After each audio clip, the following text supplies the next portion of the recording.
고린도전서 1장 보시겠습니다. 고린도전서 1장 성경 말씀 1장 1절부터 9절까지 말씀을 함께 큰 소리로 읽도록 하겠습니다. 자, 찾으셨으면 읽겠습니다. 시작. 하나님의 뜻을 따라 그리스도 예수의 사도로 부르심을 받은 바울과 형제 소스데네는 고린도에 있는 하나님의 교회 곧 그리스도 예수 안에서 거룩하여지고 성도라 부르심을 받은 자들과 또 각처에서 우리 주 곧 그들과 우리의 주 되신 예수 그리스도의 이름을 부르는 모든 자들에게 하나님 우리 아버지와 주 예수 그리스도로부터 은혜와 평강이 있기를 원하노라.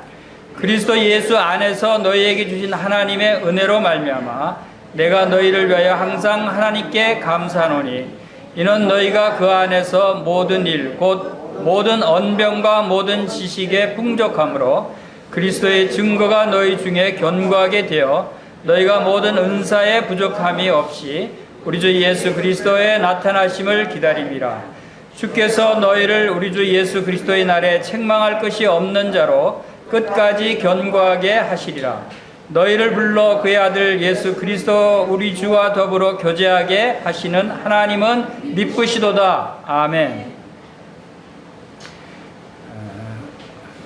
여러분들 고린도전서 다 읽어오셨죠? 이번 주에 고린도전서를 함께 읽고 공부하는 그 순서입니다. 고린도전서는 누구에게 보낸 편지죠? 고린도 교회에 보낸 편지죠. 고린도 교회가 어디 있죠? 너무 쉬우면 대답을 할 필요가 없죠. 우리 성도님들은 아주 명철하십니다. 이렇게 고린도 지역에 있는 고린도 교회에 보낸 서신입니다. 우리 방금 읽은 말씀 축복되고 은혜되는 말씀입니까? 책망의 말씀입니까? 그런데 고린도 교회 읽어보시면서 그 내용들이 어떤 내용들이었습니까? 많은 책망과 권면과 문제들이 있는 고린도 교회인 것을 우리가 보게 됩니다. 그런 그 많은 문제들이 있는 교회인데 왜 이런 은혜롭고 축복된 말씀을 먼저 쓰셨을까요? 지금 고린도 교회 성도들에게 너희들 참 잘하고 있어, 잘한다, 그런 서신을 보내는 건가요? 그렇지 않죠. 지금 고린도 교회 성도들이 많은 문제점들이 있어서 그 문제를 지적하고 그것을 고치도록 회복하도록 하시는 그러한 내용들로 가득 차 있는 것이 고린도 전서입니다. 그런데 지금 우리가 읽은 초반에 1절부터 9절 말씀은 그거와는 전혀 다른 내용이에요. 고린도 교회가 이렇게 참 은혜 가운데 축복된 그런 교회 같은 그런 생각이 들죠. 이 말씀에서는. 왜 그럴까요? 왜 사도 바울은 처음에 이렇게 책망하고 권면하고 문제를 지적하는 걸로 시작하지 않고 이렇게 은혜로운 말씀으로부터 시작하는 걸까요? 이것이 바로 고린도 교회 문제를 해결하는 방법이에요. 그리고 우리가 갖고 있는 고린도 교회에 많은 문제들이 있어요. 그런데 이 고린도 교회 문제는 마치 오늘 현대 교회가 안고 있는 문제점들이 여기에 다 모여 있는 것 같은 생각이 들어요. 그렇죠? 오늘날 많은 교회들이 이런 문제점들을 안고 있어요. 그래서 우리가 고린도 전서를 잘 읽으면 교회가 어떤 문제들이 있을 때 어떻게 해결해야 되고 왜 원인이 뭐고 그것을 해결하기 위한 근본적인 그 방법이 어떤 것들이 있는가를 우리가 알 수 있게 됩니다. 그래서 먼저 이제 이것을 고린도 교회를 이해하기 위해서는 그 배경과 또 그들의 문화적인 사정 이런 그 내용들을 좀 알면 도움이 됩니다. 왜냐하면 오늘날 우리와는 좀 다르기 때문에.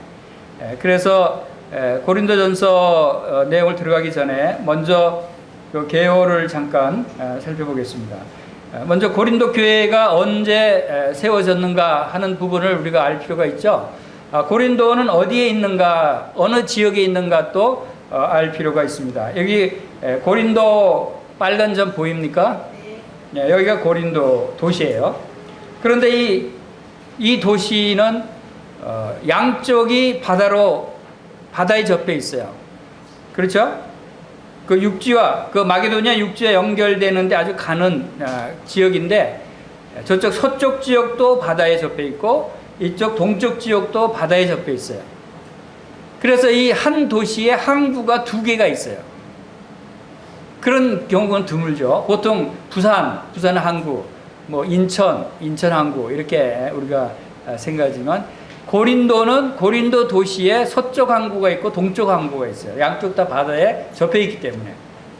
그리고 이 지역은 지역상 이쪽 동쪽 항구에서는 아시아에서부터 넘어오는 사람들이 마게도니아 저쪽 유럽 대륙으로 올라가기 위해서 이쪽 동쪽에서, 동쪽 지역은 대부분 아시아 지역이죠. 아시아 지역에서 오는 사람들이 고린도 항구에 들어와서 마게도니아로 올라가는 길목이고, 또 서쪽 항구는 서쪽 유럽 쪽에서 오는 사람들이 배를 타고 와서 마게도니아로 올라가는 그 길목이에요. 그러니까 굉장히 그 교통 요충지라고 할 수가 있어요.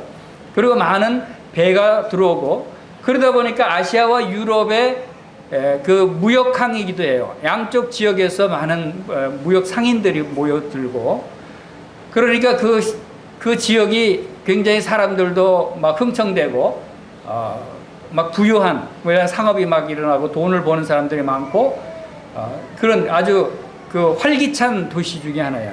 그런데 이 도시가 우리가 생각할 때도 지금도 그렇게 짐작할 수 있지만, 많은 뱃사람들이 들어오고 무역이 흥행하고 많은 나라민 다민족 사람들이 들어오고 할 때 어떤 일들이 주로 일어나는가 하는 것을 우리가 짐작할 수가 있어요. 그래서 먼저 이 고린도의 교회가 세워진 것은 사도 바울이 2차 선교 여행 때 고린도에 교회를 세웠습니다. 그래서 안디옥에서 출발해서 이쪽 그 드로아 지역까지 갔습니다. 아시아 지역에 말씀을 전하지 못하도록 성령님께서 인도하셔서 바로 드로아로 해서 마게도니아 대륙으로 들어갑니다. 그래서 빌립보 이런 지역으로 이제 가서 빌립보에서 루디아에게 전도해서 그 집이 다 침례를 받게 되죠. 그리고 빌립보 간수가 구원을 받게 되는 일이 빌립보 지역에서 있었습니다. 그리고 데살로니가, 우리가 지난 주에 여름 수양회에서 공부한 데살로니가 지역에 이제 교회가 세워지는 모습입니다. 데살로니가에서 많은 헬라인들과 기브인들이 복음을 듣고 구원받고, 그것을 시기한 유대인들이 불량배들을 모아서 막 소동을 일으켜서 이렇게 사도 바울 일행이 몰래 빠져나와야 되는 그런 상황에서 그들이 이제 그 베레아와 아덴으로 나와서, 그 다음에 아덴에서 그 고린도로 다시 옮겨가서 고린도에서 복음을 전하는, 그래서 고린도 지역에 이제 교회가 세워지기 시작합니다. 그래서 고린도에서 아굴라와 브리스길라를 만납니다. 아굴라와 브리스길라는 참 다행히 그 바울과 같이 그 같은 기술을 가지고 있었어요. 바울이 무슨 기술이 있었죠? 천막을 제작하는 기술이에요. 직업이. 바울의 그 본업은 뭐죠? 바울의 본업은 복음 전하는 거예요. 하나님의 일을 하는 거예요. 그리고 부업이 뭐죠? 부업이 천막을 제작해서 팔고 하는, 그것이 부업이었어요. 여러분의 본업은 뭐예요? 가정주부가 부업이 돼야 돼요. 뭐가 본업이 돼야 돼요? 복음 전하고 주님의 일하는 것이 본업이 돼야 돼요. 우리 모두가 다 직장 다니고 사업을 하고 가정주부가 있죠. 우리도 사도 바울과 같이 그런 자세로 신앙생활을 해야 된다는 거죠. 이제 여러분 본업을 바꾸세요. 이제 오늘부터 여러분의 본업이 뭐예요? 복음 전하는 일, 하나님 일 하는 일. 이게 여러분의 본업이 돼야 돼요. 그 다음 부업은 여러분 각자 직장 생활하고 사업하고 또 가정에서 일하고, 자, 이런 모습을 주님이 원하시는 거예요. 우리가 이런 생각을 바꿔야 돼요. 생각을 바꾸면 세상이 변하고 내가 변해요. 우리의 생각이 바꿔지기를 바랍니다. 그래서 안식일에 유대인과 헬라인들에게 이제 그 강론했는데 처음에 몇 번 강론할 때는 별 문제 없었어요. 그런데 나중에 유대인들에게 예수 그리스도에 대해서 말씀을 전하면서 예수 그리스도가 바로 구약 성경에 예언한 메시아입니다 라고 전하니까 그때부터 문제가 생기기 시작해요. 유대인들이 아니 메시아라니 우리가 십자가에 죽인 그 사람이 메시아라고 하면서 그들이 비난하고 반발하기 시작해서 이제 어려움이 생깁니다.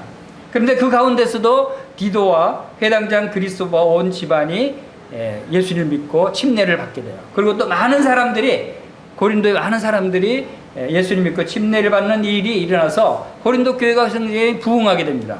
그래서 사도 바울 일행이 고린도에 1년 6개월간 기거하면서 거기서 복음을 전하고 교회를 돌보고 말씀을 가르치는 일이에요. 자, 2차 선교 여행 총 기간이 여기 다닌 총 기간이 3년이었어요. 3년 중에 절반인 1년 6개월을 고린도에서만 있었어요.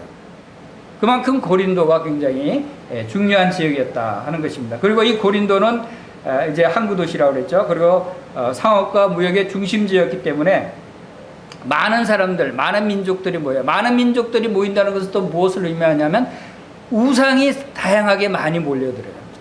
각 나라의 사람들이 자기들이 믿는 우상들을 가지고 들어올 거 아니에요. 그래서 우상이 많았어요. 우상의 도시였어요. 그런데 특별히 거기에는 바다가 접해 있기 때문에 바다의 우상이 뭐죠? 포세이돈이라고 하는 그 유명한 바다 우상이 있었고, 또 유명한 그 우리가 비너스라고 알고는 아프로디테라고 신을 그 섬기는 신전이 있었어요. 비너스 신 얘기 많이 들어봤죠. 이것이 그 타락의 근원이었어요. 이 비너스 신을 섬기는 이 아프로디테 신전에는 한 1000여 명의 여사제들이 있었는데, 1000여 명의 여사제들이 하는 일이 뭐냐면 그 제사 드리러 오는 그 순례자들과 성관계를 맺어서 그 제사를 드리는 거예요. 그런 음란한 성관계가 하나의 제사의 한 과정이었어요. 그 정도로 그것이 이제 매춘이었죠. 그런 과정 속에서 그 제사를 드리다 보니까 고린도 지역의 많은 사람들이 음란한 성관계가 이건 뭐 제사 중에 하나야 하고 할 정도로 그냥 죄의식이 없이 보편화돼 버렸어요.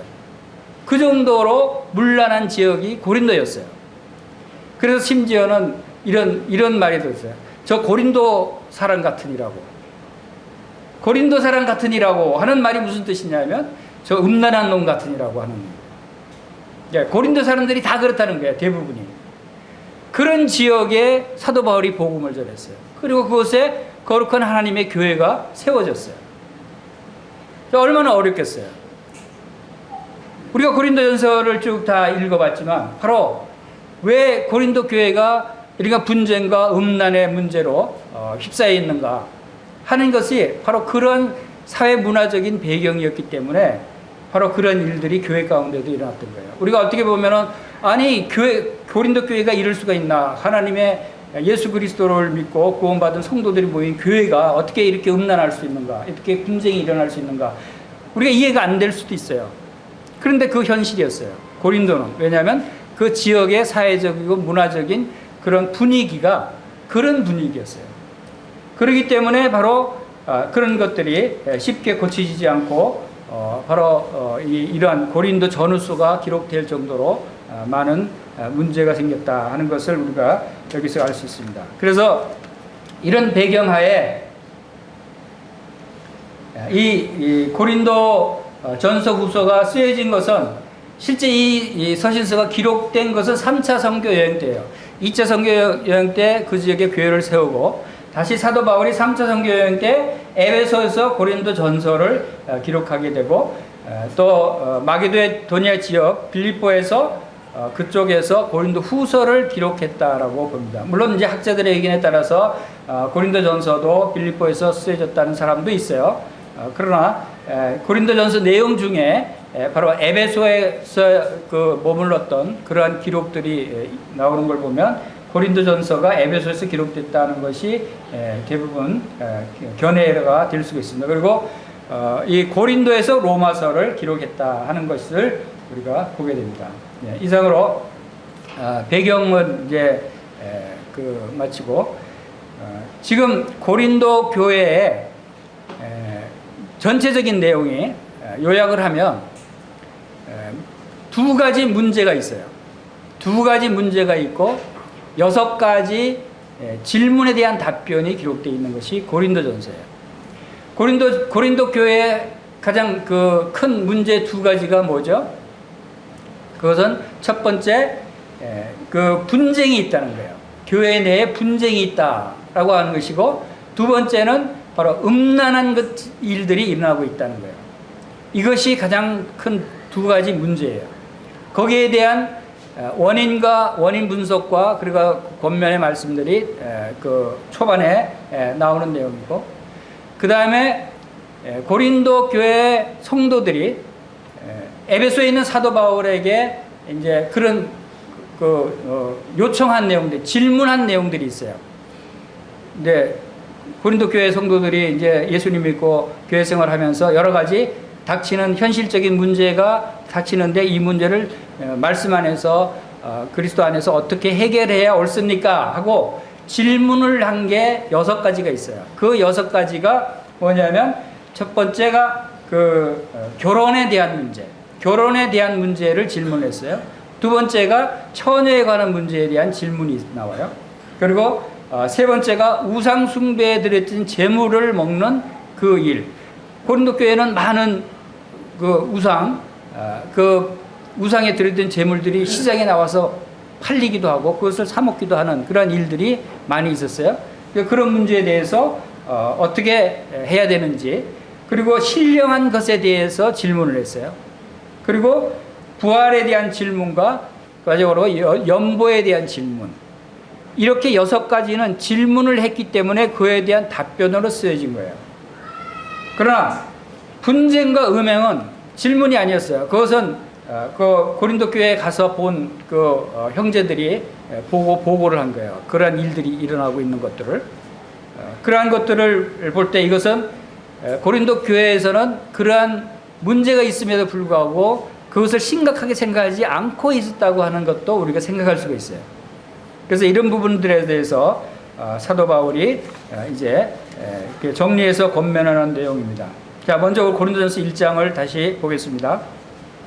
자, 이런 상황 가운데 고린도 교회를 책망하고 그 문제를 해결하도록 권면하는 말씀을 시작하는 그 서두가 어떻게 시작하느냐. 그 전에 먼저 고린도 교회도 상당히 좋은 점들이 많았어요. 우리가 볼 때는 굉장히 죄를 많이 짓고 무질서하고 혼란스러운 아주 문제가 많은 교회로 보이잖아요. 그런데 고린도 교회에도 장점들이 있다는 것을 사도 바울이 먼저 이야기합니다. 고린도 교회가 어떤 장점이 있냐면 1장 5절 6절 말씀을 보면, 이는 너희가 그 안에서 모든 일 곧 모든 언변과 모든 지식에 풍족하다 그랬어요. 고린도 교회가 모든 일, 모든 언변과 모든 지식에 풍족한 교회다라고 칭찬하는 것을 보죠. 그리고 6절에서는 그리스도의 증거가 너희 중에 견고하게 돼 있다. 견고하다. 그리스도의 증거가 견고하다. 이런 말씀을 합니다. 이것도 고린도 교회의 장점으로 볼 수가 있죠. 그리고 7절에 보면은 너희가 모든 은사에 부족함이 없이, 고린도 교회는 은사가 많았던 것 같아요. 그래서 모든 은사에 부족함이 없는 교회였어요. 얼마나 좋은 조건이에요. 그죠? 그 다음에 또 세 번째로 재림을 기다리는 교회였어요. 고린도 교회도. 거기에 보면 7절 후반에 우리 주 예수 그리스도의 나타나심을 기다립니다. 예수 그리스도의 재림을 기다리는 교회였어요. 그리고 8절에서 주께서 너희를 우리 주 예수의 날에 책망할 것이 없는 자로 끝까지 견고하게 하시리라 하는 소망을 줍니다. 끝까지, 재림할 때까지 끝까지 책망할 것이 없는 그러한 교회로 굳게 세울 것이다. 이것은 고린도 교회의 굉장히 희망적인 메시지예요. 지금 많은 문제들이 있어요. 그렇지만 이러한 문제들이 해결될 것이라고 하는 확신이 사도 바울에게 있었다는 말이에요. 실제로 문제들이 해결되는 것을 봅니다. 고린도 전서와 고린도 후서가 내용이 확 달라져요. 고린도 전서에는 많은 문제를 지적하고 문제의 원인을 이야기하고 그것을 돌이키도록 권면하는 말씀들이 있는데 고린도 후서에서는 그런 게 없어요. 고린도 후서에서는 오히려 찬송하리로다 하면서 시작돼요. 그리고 제일 끝에 가서는 모든 자들이 기뻐하라라고 끝나요. 고린도 후서에서는. 문제가 여전히 있으면 어떻게 찬송하고 기뻐할 수 있어요? 그것은 그 사이에 고린도 전서와 후서 기록된 사이에 권면을 다 들어서 그들이 다 고치고 회복이 됐다고 하는 것을 사도 바울이 그 소식을 들었기 때문에 고린도 후서에서는 이제 기쁘게 위로하는 말을 하는 것을 우리가 보게 됩니다. 물론 고린도 전서로만 회복됐다고 보지 않는 것이 또 일부 견해예요. 왜냐하면 고린도 후서에서 무슨 말이 나오냐면 내가 눈물로 간절히 기록했다는 또 편지를 보냈다는 기록이 있어요. 그러니까 처음에 고린도 전서를 통해서 권면했는데 고린도 전서를 통해서 권면한 내용들을 듣고 고치질 않았어요. 그래서 다시 나중에 디도를 보내서 디도를 보낼 때 좀 더 강한 메시지, 진짜 혹독한 메시지, 이제 징계를 하고 막 그런 혹독한 메시지를 써서 디도 편에 보냈는데 디도도 그런 강한 성격이라 가서 징계를 하고 막 그랬던 것 같아요. 그랬을 때 그들이 그때서야 돌아서서 고린도 후서가 이제 그 결과를 가지고 찬송하며 기뻐한다라고 이야기를 한 걸로 분별을 합니다. 왜냐하면 고린도 전서 내용에는 그런 혹독한 내용은 없어요. 이제 이러한 부분들을 우리가 참고로 알면 어쨌든 결론적으로 사도 바울의 서신을 통해서 고린도 교회가 뉘우치고 회개하고 회복돼서 이제는 주님이 오실 때 책망할 것이 없는 자로 서게 될 수 있는 그러한 교회로 변화됐다 하는 것입니다. 그래서 오늘날 우리 교회를 비롯해서 많은 교회들도 이런 희망이 있는 거예요. 지금 교회가 문제가 있고 어려움이 있고 한다 할지라도 하나님 말씀을 통해서 우리가 그것을 뉘우치고 잘못된 것을 고치고 회개해서 이제 주님이 나타나실 그때 우리가 점없고 흠없는 자로 영광 가운데 서게 될 수 있도록 주님께서 굳게 약속을 하셨기 때문에 우리에게도 소망이 있는 거예요. 지금은 좀 어렵고 힘들고 또 많은 문제들이 있다고 할지라도 그것이 말씀 안에서 성령 안에서 이제 고쳐지고 회복될 수 있다. 우리도 이제 점없고 흠없는 자로 영광 가운데 설 수 있게 될 것이다 라고 하는 소망을 갖고 주님을 섬기면 좋겠다 하는 것입니다. 자, 이러한 그 내용 속에서 이제 10절을 이제 보겠습니다. 1장 10절 말씀을 함께 보겠습니다. 함께 읽겠습니다. 시작.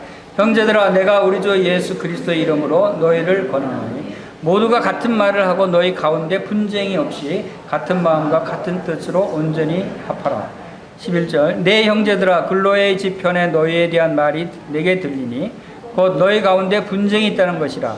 내가 이것을 말하거니와 너희가 각각 이르되 나는 바울에게, 나는 아볼로에게, 나는 게바에게, 나는 그리스도에게 속한 자라 한다는 것이니 그리스도께서 어찌 나뉘었느냐? 바울이 너희를 위하여 십자가에 못 박혔으며 바울의 이름으로 너희가 세례를 받았느냐? 네, 거기까지만 읽도록 하겠습니다. 지금 고린도 교회에서 안고 있는 가장 큰 문제 두 개 중에서 첫 번째 문제에 대해서 이제 거론을 합니다. 첫 번째 문제가 뭐라고요? 분쟁이에요. 분쟁이 있는 것을 지적을 합니다. 그래서 결론적으로 너희 가운데 분쟁이 없이 같은 마음과 같은 뜻으로 합하라 라고 결론부터 얘기합니다. 그렇죠? 분쟁이 있어서는 안 된다. 교회가 분리돼서는 안 된다. 교회는 하나로 연합돼야지 서로 나뉘어져서는 안 된다. 그러니까 서로 한 마음과 한 뜻으로 합하라 하는 결론부터 이야기를 시작합니다.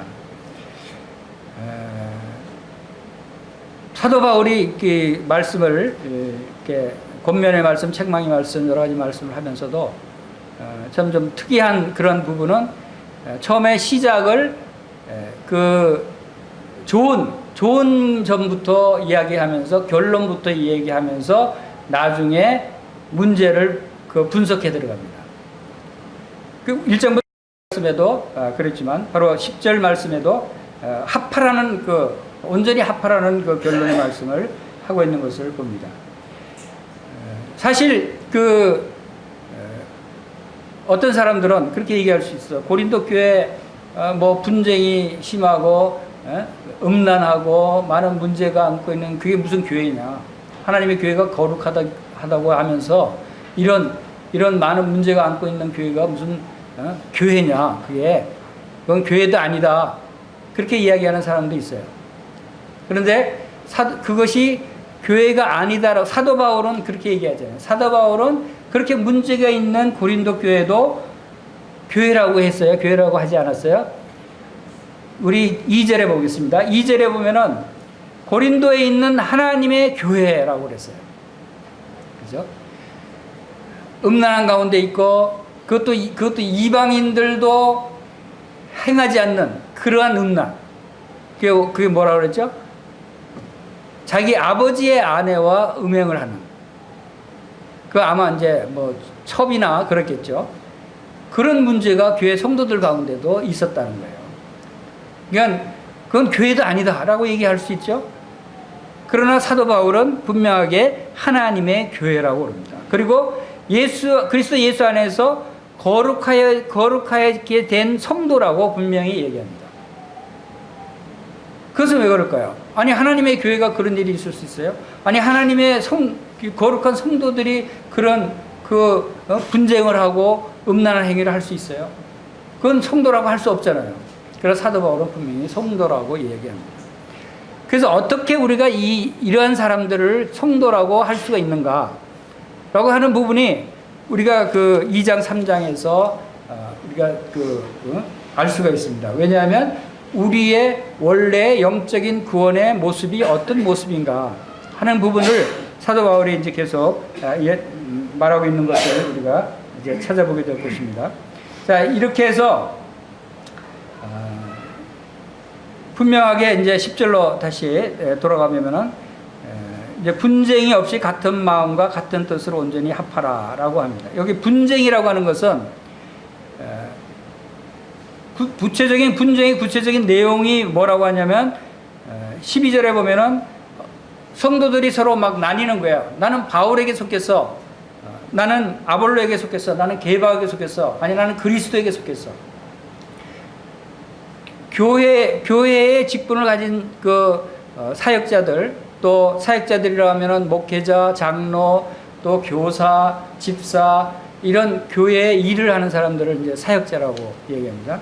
사역자라고 하는 것이 원어의 뜻은 사역자라고 하는 원어의 뜻은 디아코노스라고 해서 식사 때 시중 드는 사람이라는 뜻이에요. 식사 때 시중 드는 사람, 사역자가 종이라는 거죠. 종, 하인. 근데 이 원래 디아코노스가 식사 때 시중 드는 사람으로 많이 사용됩니다. 그러면 식사 때 시중 드는 사람의 태도는 어때요? 우리가 쉽게 얘기해서 호텔 레스토랑에 와서 식사를 하면은 누가 와서 서빙을 하죠? 웨이트레스나 웨이터가 이제 식사 섬기는 일을 하죠. 섬기는 그 사람들의 복장이 어때요? 깔끔하게 정장을 하고 넥타이를 메고 식사 이렇게 섬기는 그런 모습을 봅니다. 왜 그러죠? 손님이 왕이니까. 손님을 존중하고 아주 존경스럽게 여기고 또 잘 대접하기 위해서, 왕처럼 잘 대접하기 위해서 사역자의 모습은 이렇게 정장을 하고 정중하게 모시는 모습을 우리가 볼 수가 있어요. 그것이 사역자의 모습이에요. 종의 모습이에요. 그래서 제가 오늘 왜 넥타이 메고 온지 아세요? 저도 웨이터처럼 누구를 섬겨요? 저는 성도님들을 이렇게 잘 섬기기 위해서, 식탁은 아니지만 영적인 식탁, 영적인 말씀의 음식들을 잘 이렇게 대접하기 위해서 이렇게 넥타이 매고 정장하고, 오늘 아침에도 양복을 뭘 입고 갈까? 어떤 양복을 입어야 성도님들한테 가장 단정하게 잘 보일 수 있을까? 어떤 넥타이를 매는 것이 가장 잘 보일 수 있을까? 성도님들을 섬기기 위해서 제가 복장에 이렇게 신경을 쓰는 거예요. 왕처럼 섬기기 위해서. 제가 뭐 잘나서 높아서 넥타이 메고 나온 게 아니에요, 절대로. 저는 하인과 같은 사람이에요. 사역자라는 것이 바로 그런 사람들이라는 거예요. 그렇게 섬기는 자들이다. 그런데 이런 섬기는 자들이 이제 바울과 아볼로와 게바 이런 사람들이 다 사역자들이라고 해요. 뒤에 보면은 이런 사람들을 3장 5절에 보겠습니다. 3장 5절에 보면 3장 5절,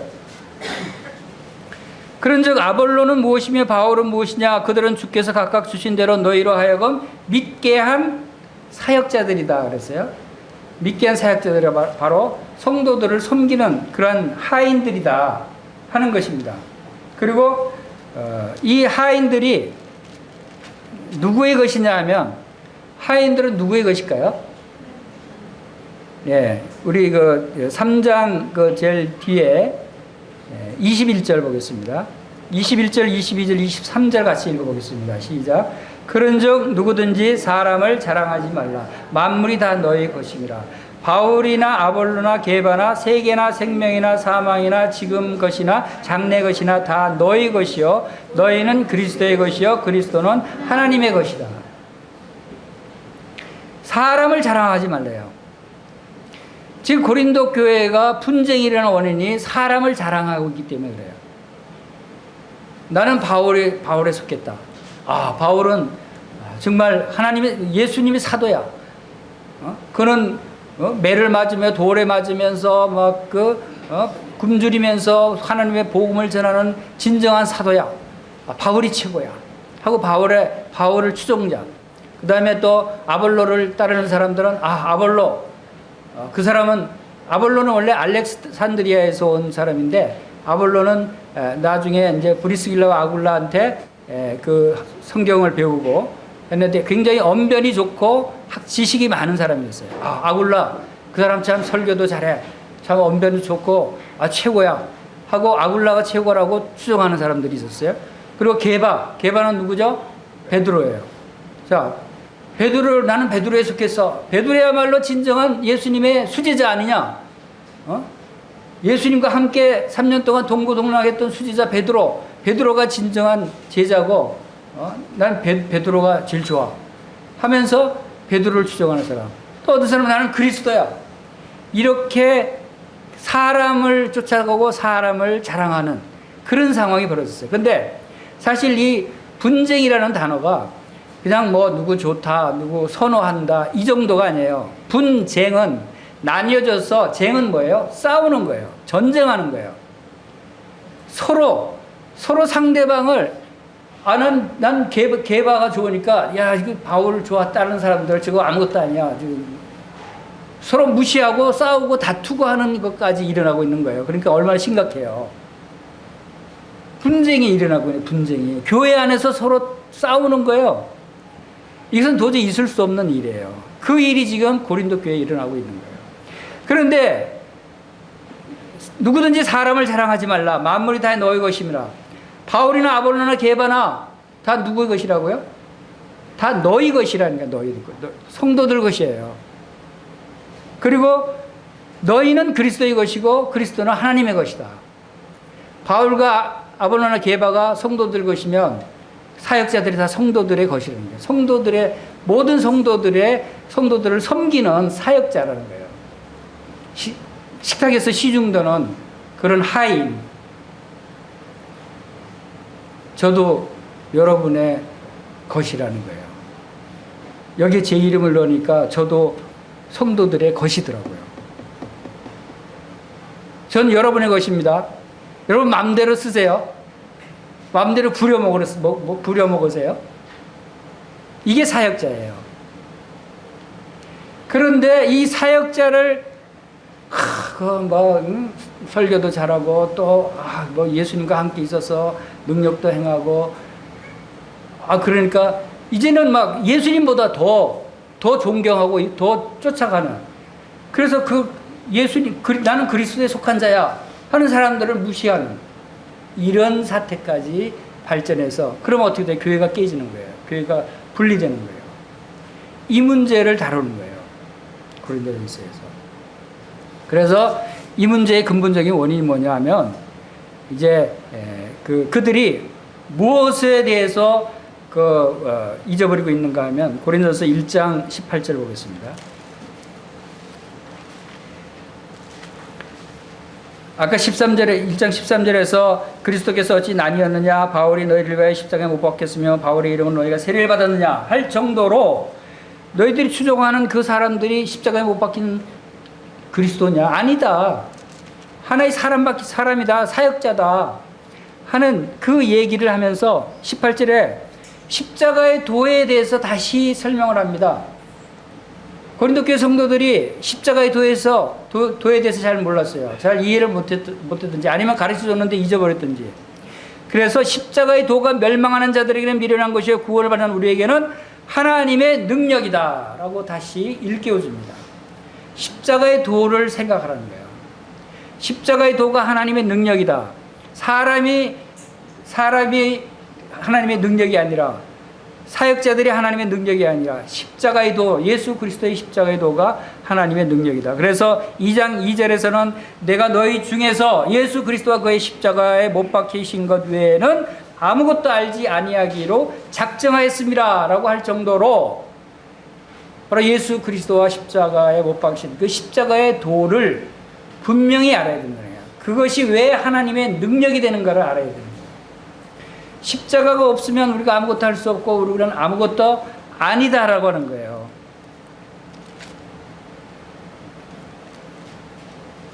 7절에 3장 7절에 보면 3장 7절에 보면은 나는 심었고 아볼로는 물을 주었을 때 오직 하나님께서 자라나게 하셨나니 그런즉 심는 이나 물 주는 이는 아무것도 아니로되 오직 자라게 하신 이는 하나님뿐이시니라 하면서 이 사역자들을 정원사에 비유를 해서 아볼로는 물을 주고 바울은 심고, 바울은 복음을 전했는데 바울이 이제 떠나가고 나서 아볼로가 거기서 말씀을 가르치면서 양육을 했어요. 그러니까 아볼로가 물을 줬죠. 그래서 성도들이 영적으로 성장은 누구 때문에 한 거예요? 바울 때문에 했어요? 아볼로 때문에 했어요? 말씀을 가르쳐서 영적으로 성장했어요? 아니라는 거예요. 그게 복음을 전한 사람도 아니고 말씀을 가르친 사람도 아니라는 거예요. 그 사람들은 아무것도 아니다. 그렇죠? 분명히. 심는 이나 물 주는 이는 7절에서 심는 이나 물 주는 이는 아무것도 아니다는 거예요. 우리가 영적으로 성장을 할 때, 우리가 영적으로 성장시키는 건 사역자들이 하는 게 아니라는 거예요. 누가 한다고요? 오직 자라게 하시는 이는 하나님뿐이시니까. 하나님이 자라게 하시지 복음을 전한 사람이, 말씀을 가르치는 사람이 영적으로 자라게 하지는 않는다는 거예요. 이런 부분들을 지적을 하고 있습니다. 그래서 십자가의 도는, 다시 돌아가서 1장으로 들어가면은 십자가의 도에서 말씀하시면서 24절에서 오직 부르심을 받은 자들에게는 유대인이나 헬라인이나 그리스도는 하나님의 능력이요 하나님의 지혜니라 라고 말씀을 하십니다. 부르심을 받은 자들에게는 예수 그리스도가 하나님의 능력이고 하나님의 지혜다. 예수 그리스도로부터 능력이 나타나고 하는 것이지 바울이나 아볼로나 게바로부터 나오는 것이 아니라는 거예요. 그리고 26절에 보세요. 형제들아 너희를 부르심을 보라. 육체를 따라 지혜로운 자가 많지 아니면 능한 자가 많지 아니면 문벌 좋은 자가 많지 아니하도다. 고린도 교회도 이렇게 지혜롭고 문벌 좋고 그런 능한 자, 능력이 많은 사람들이 많지 않았어요. 그러나 하나님께서 세상의 미련한 것들을 택해서 지혜 있는 자들 부끄럽게 하시려고, 또 세상의 약한 것들을 택해서 세상의 강한 것들을 부끄럽게 하려 하셨어요. 그것은 하나님이 하신다는 거죠. 하나님께서 세상에 천한 것들과 멸시받는 것들과 없는 것들을 택해서 있는 것들을 폐하려고 하셨다는 거예요. 그 십자가를 통해서. 우리가 사람을 의지해서는 안 된다는 거죠. 예수 그리스도의 십자가의 도를 통해서 우리가 이것을 알 수 있어야 한다는 것입니다. 그래서 십자가를 통해서 예수 그리스도께서 우리의 죄를 담당하고 십자가에 죽으셨어요. 예수님이 죽으셨을 때 우리도 주님과 함께 연합돼서 우리도 십자가에 죽었다라고 말씀하고 있어요. 그리고 예수님이 부활하실 때 우리가 주님과 부활과 연합돼서 우리도 부활된 자들이다. 그래서 주님과 우리가 하나로 연합되고 하나가 됐다. 그렇기 때문에 우리의 모든 능력이 누구로부터 오느냐? 그것이 바로 30절에 나오는 대로 30절 우리 다 같이 읽어보겠습니다. 시작. 너희는 하나님께로부터 나서 그리스도 예수 안에 있고 예수는 하나님으로부터 나와서 우리에게 지혜와 의로움과 거룩함과 구원함이 되셨다. 우리의 지혜는, 구원받은 성도들의 지혜는 예수 그리스도로부터 오는 거예요. 예수 그리스도의 지혜가 우리에게 지혜가 됐다는 것이고, 예수님이 의로우신 분이에요. 얼마나 공의로우신 분이에요. 그 예수님의 의가 우리의 의가 됐다는 거예요. 내가 의로운 행위를 해서 의롭게 된 것이 아니라. 그리고 예수님이 얼마나 거룩하신 분이세요. 하나님과 함께 하셨던 하나님의 영광 가운데 있던 거룩하신 그 예수님의 거룩함이 이제 우리의 거룩함이 됐다는 거예요. 내가 뭐 거룩한 생활을 해서, 경건한 생활을 해서 거룩한 자가 된 게 아니라는 거예요.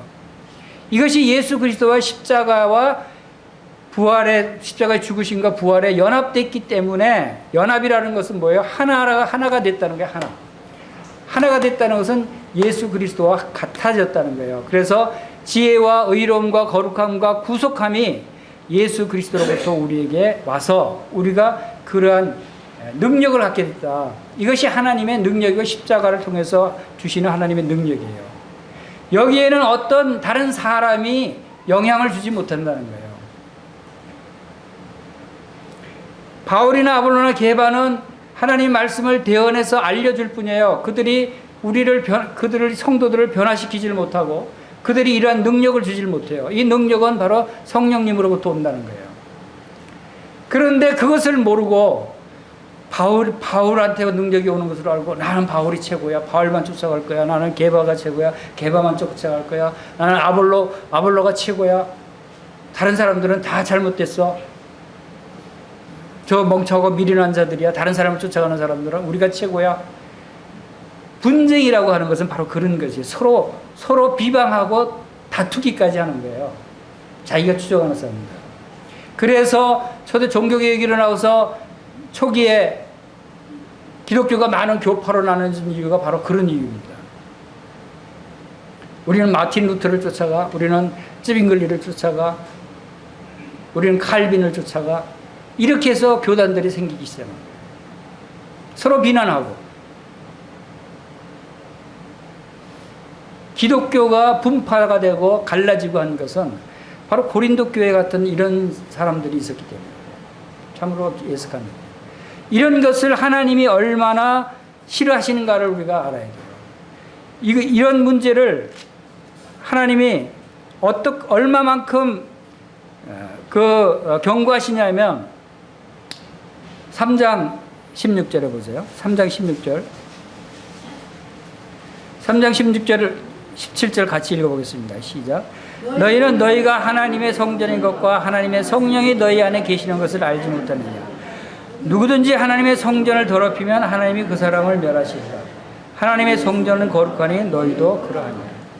이 말씀은 우리 개인적으로 주어진, 개인적으로 하나님의 성전인 것에 말씀을 적용할 수도 있지만, 이 문맥상에서는 그것보다는 교회가 하나님의 성전이라는 것을 말씀하고 있는 거예요. 왜냐하면 1장, 2장, 3장 계속해서 말씀하고 있는 것이 그 분쟁에 대한 책망과 그 원인에 대해서 설명하고 있으면서 거기에 대해서 나온 결론이에요. 그 뒤에 나온 말씀이에요. 그렇기 때문에 교회 분쟁을 한다는 것은, 교회는 하나님의, 너희가 하는 것은 복수죠. 너희가 교회, 성도들, 즉 교회를 얘기하는 거예요. 너희는 교회는 하나님의 성전이라는 거예요. 하나님의 성전인 것과 하나님의 성령이 교회 안에 계시는 것을 알지 못하느냐. 그렇죠. 하나님의 교회가 하나님의 성전이에요. 영적으로. 그리고 하나님 성령님이 교회 안에 계셔요. 그런데 누구든지 이 성전을 더럽히면 그랬어요. 근데 이 더럽히다는 표현이 그 다음에 그 사람을 멸하시리라 하는 단어하고 원어상은 똑같은 단어예요. 근데 해석을 잘못했어요. 번역을 잘못해 놓은 거예요. 원어가 푸데이로라고 하는 헬라어 단어인데, 둘 다 더럽히면도 푸데이로고 멸하시리라 한 것도 푸데이로예요. 그런데 이 원어의 원래 뜻은 파괴하다 하는 뜻이에요. 멸하다 이런 뜻을 가지고 있어요. 그런데 이것을 더럽히다라고 번역을 했어요. 그래서 좀 헷갈리는 부분이 나오는데, 그게 무슨 뜻이냐면 다시 원어상 해석대로 하면은 누구든지 하나님의 성전을 파괴하면 라고 해야 우리가 또 확실하게 이해할 수 있어요. 더럽히다라는 표현보다 파괴한다, 깨트린다, 교회를 깨트린다, 파괴한다, 이런 의미가 원어상의 의미예요. 그래서 하나님의 교회를 파괴하면 하나님이 그 사람을 파괴하시리라 라고 하는 뜻이에요. 그래서 분쟁이라고 하는 것은 하나님의 교회를 파괴시키는 행위다 하는 것을 우리가 알 수 있죠. 실제로 많은 교회들이 그런 분쟁으로 인해서 교회가 나뉘고 종파가 나뉘고 교단이 나뉘고 이런 일들이 지금까지 기독교 역사상에서 얼마나 많이 있어 왔어요. 이것이 고린도 교회가 안고 있던 문제들을 그대로 답습하는 거예요. 주님이 교회에 대한 간절한 그 사랑은, 주님은 교회와 하나로 연합되어 있다는 거예요. 교회는 하나가 되어야 된다는 거예요. 그래서 교회는 그리스도의 몸이라고 말씀하십니다. 한 몸은, 몸 안의 지체들이 분쟁이 있을 수 있어요. 여러분, 우리 몸 안의 지체들, 손과 발이 서로 싸울 일이 있어요? 분쟁이에요? 야, 내가 집을게. 아니야, 내가 갈게. 이렇게 싸울. 전혀 몸의 지체는 분쟁할 일이 없어요. 그렇죠? 그것이 교회예요. 그것이 하나님의 교회예요. 그것이 그리스도의 몸된 교회예요. 그런데 분쟁이 일어난다. 이것은 교회를 파괴하는 행위라는 거죠. 이런 부분이 얼마나 잘못된 부분들인가에 대해서 지금 이제 말씀을 하고 있는 것입니다. 그래서 이 십자가의 도가 바로 십자가의 도를 통해서 하나님의 능력이 우리에게 나타나는 것이고, 그리고 십자가의 도를 통해서 또 우리가 이제 알 수 있는 것은 그리스도와의 그 죽으심과 부활과 연합돼서 이제 우리가 그리스도의 그 사람으로 다시 거듭난 그러한 모습을 우리에게 나타내주고 있고, 또 십자가의 도가 우리에게 가르쳐주고 있는 중요한 사실 중에 하나는 갈라디아서 5장 24절 한번 보겠습니다. 갈라디아서 5장 24절.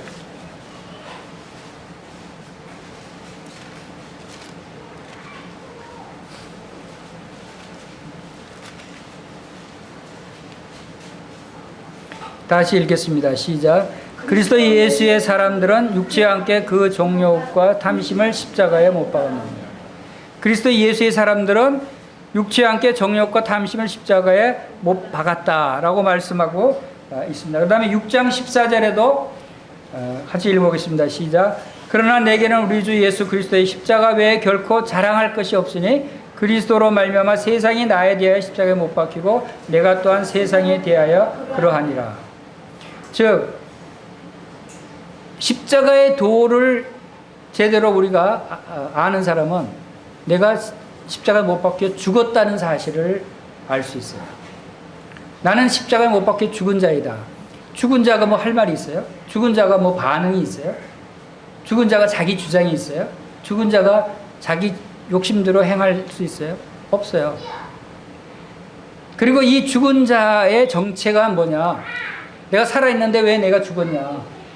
하는 부분에 있어서 우리가 분명하게 정립을 할 수 있어야 되죠. 바로 이 십자가에서 죽은 이것은 바로 옛사람이 우리가 십자가에 못 박혀 죽었다라고 하는 사실을 알 수가 있습니다. 그리고 우리가 로마서 공부하면서 로마서 6장, 7장, 8장에서 우리 안에 있는 두 존재가 있다고 그랬죠. 내가 죽었는데 내가 왜 살아있는가? 그럼 나는 누구인가? 우리가 이 문제를 분명하게 구별할 수 있어야 돼요. 나는 죽었다 할 때 나가 누구고, 내가 지금 살아있다 할 때 내가 누군가를 알아야 돼요. 이것을 헷갈리면 그 자유함을 얻을 수가 없어요. 왜 사도 바울이 고린도, 그 문제가 많은 고린도 교회 성도들에게 그 책망의 글을 보내면서 처음에 이렇게 놀라운 그 축복의 말씀을부터 하고 그들을 칭찬하는 그러한 말씀을 보냈을까요? 그들에게는 죄를 짓는 그 모습 외에 정말 하나님의 자녀로 거듭난 성령의 임재하 있는 그 성도들의 모습을 사도 바울은 생각하고 있는 거예요. 죄를 짓는 건 누구라 그래서 죄를 짓는 건 우리가 로마서 7장에서도 내 안에 내가 그 선을 행하기 원하는 내 안에 뭐가 있다고요? 악이 있다. 죄를 짓고자 하는 악이 존재하고 있는 거예요. 그래서 로마서 6장에서는 그것으로부터 해방된 자를 말씀하면서 죄에서 해방됐다.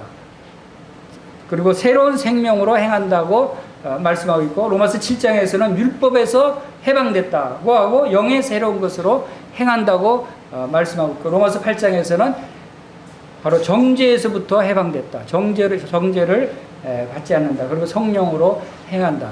그리고 로마서 8장에서는 또 두 가지 생각이 있다 그랬죠. 두 가지 생각이 무슨 생각이라 그랬어요? 육신의 생각과 영의 생각이 있다 그랬어요. 여러분 지금 육신의 생각을 하고 있어요? 영의 생각을 하고 있어요?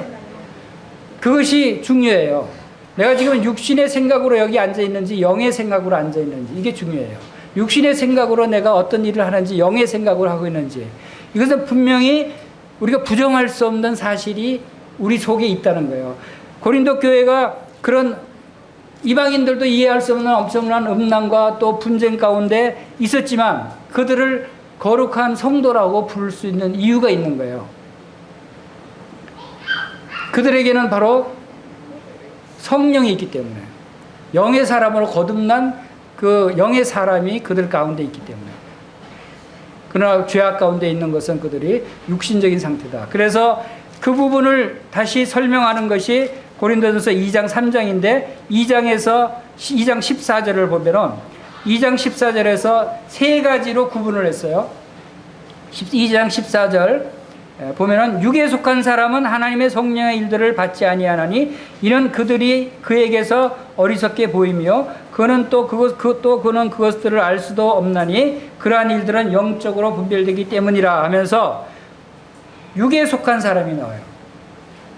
육에 속한 사람이 누군가를 알아야 돼요. 그리고 15절에 보면은 또 다른 사람이 나와요. 신령한 자는 모든 것을 판단하나 자기는 아무에게도 판단을 받지 아니하느니라. 여기선 신령한 자가 나옵니다. 그 다음에 3장 1절에 또 다른 한 사람이 나와요. 3장 1절에 형제들아 내가 신령한 자들을 대함과 같이 너에게 말할 수 없어서 육신에 속한 자 곧 그리스도 안에서 어린아이를 대함과 같이 하노라. 어떤 사람이라고요? 육신에 속한 자가 나옵니다. 자, 세 종류의 사람이 나와요. 여기에서 모든 사람을 이 세 종류로 분류할 수 있어요. 여러분은 어디에 속해요?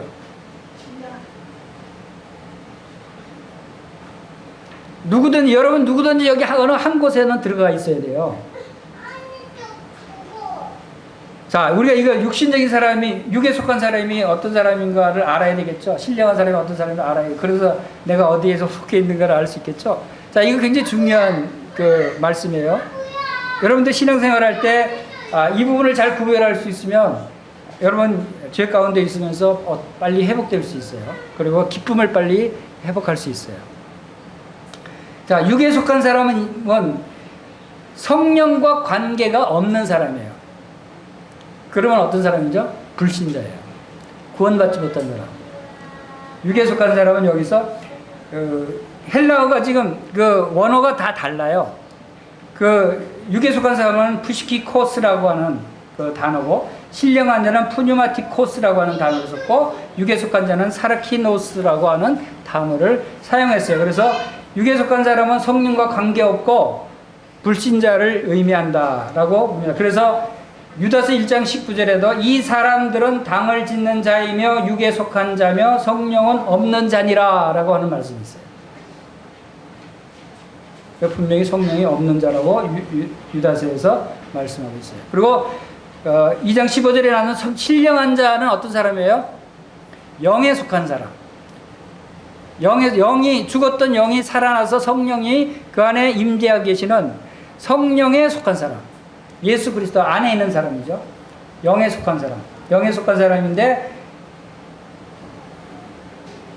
그리고 16절에 보면은 또 한 가지 한 말씀이 추가되어 있는 게, 누가 주의 마음을 알아서 주를 가르치겠느냐 그러나 우리가 그리스도의 마음을 가졌느니라.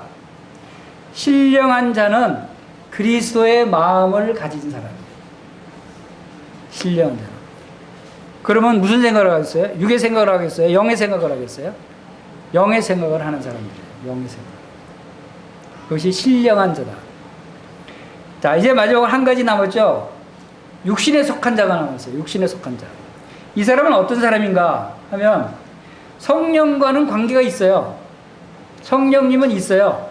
그런데 영의 사람들은 다른 표현으로 하자면 2절 보세요. 3장 2절에 내가 너희를 젖으로 먹이고 밥으로 아니하였노니 이는 너희가 감당하지 못하였음이거니와 지금도 못하리라. 너희는 아직도 육신에 속한 자로다. 너희 가운데 시기와 분쟁이 있으니 어찌 육신에 속하여 사람을 따라 행함이 아니리요. 이게 누구에 대한 설명이죠? 육신에 속한 자의 설명. 육신에 속한 자는 밥을 먹을 수 없는 아직 갓난 어린아이다. 지민이 밥 먹을 수 있어요? 밥을 못 먹죠? 지민이 같이 어린아이, 서연이 같이 아직 밥을 못 먹는 영적으로 미숙한 자. 그것이 육신에 속한, 구원받은 성도로 할지라도 아직 영적으로 자라지 못한 미숙한 자가 있어요. 이제 각 구원받은 지 얼마 안 되는 분들이 있죠. 그분들은 아직 영적으로 어린아이라고 얘기할 수 있는 거예요. 성경에도 분명히 어린아이 상태가 나오니까. 그런 사람들이 육신에 속한 자인데, 이런 사람들의 특징은 이제 시기와 분쟁을 일으키는 사람들이 여기에 속한다. 육신에 속하여 사람을 따라 행함이 아니에요. 사람을 쫓아가는 사람들, 성도들. 사람을 따르고 또 육신적인 생각을 하고 이 세상 일들에 관심이 있고, 왜냐하면 구원받았다고 갑자기 확 영적으로 성숙해지지는 않아요. 고린도 교회에 많은 문제들이 있는 이유가, 고린도 교회가 얼마나 타락하고 무질서하고 그렇다고 그랬어요. 근데 그런 데 있던 사람들이 구원받았어요. 성도로 교회에 영접됐어요. 갑자기 사람이 변해갖고 탁 거룩해지고 영적으로 성장하냐면 그렇지 않다는 거예요. 그냥 초기에 그들도 아직 옛 습관들, 그래서 음행들이 아직 습관적으로 남아있는 사람들이 있고, 사람을 쫓아가고 하는 그런 분쟁이 여전히 남아있을 수 있었다는 거예요. 그냥 영적으로 어린아이라고 보는 거예요. 그러나 영적인 어린아이지만, 상태가 그렇지만 그들은 분명히 하나님의 교회고 거룩한 자로 성도로 부르심을 받은 자들이다라고 사도 바울은 이야기하는 거예요. 그래서 어떤 일을 말해, 나는 바울에게 나는 아볼로에게로 하니 너희가 육의 사람이 아니리요. 이런 사람들이 육신의 사람이다라고 하는 것을 이렇게 말씀하고 있는 것입니다. 그래서 이 고린도 교회를 통해서 우리가 배울 수 있듯이, 진정 이런 분쟁이라든가 음행이라든가 또 뒤에 나오는 많은 질문들에 대한 문제점들에 대해서 우리가 영적으로 성숙한 모습을 보이기 위해서는 바로 주님의 장성한 분량에까지 성숙해야 되는데, 그래서 이제 많은 말씀들이 나옵니다. 12장부터 해서 신령한 것에 대한 말씀하면서 신령한 은사들에 나와서 은사들을 말씀하고 있고, 은사들을 통해서 성도들이 서로 연합돼서 한 몸을 이루고 서로 연락 상합돼서 성장하는 데 도움이 되는, 우리가 은사들을 통해서 교회가 성장하고 서로 도와주는 이런 부분들에 대해서 많은 말씀이 나옵니다. 이런 부분들은 이제 성경 공부 시간에 서로 나눌 수 있으면 좋을 것 같습니다. 그래서 잊지 말아야 될 것은 십자가의 도를 우리가 기억해야 되고, 우리가 이제 신령한 자가 되어야 된다는 거예요. 육신적인 상태, 영적인 어린 상태로 더 이상 머물러 있지 말자는 거죠. 신령한 자가 돼서 장성한 분량에까지 이룰 수 있게 되면 좋겠다는 것입니다. 다 같이 기도하겠습니다.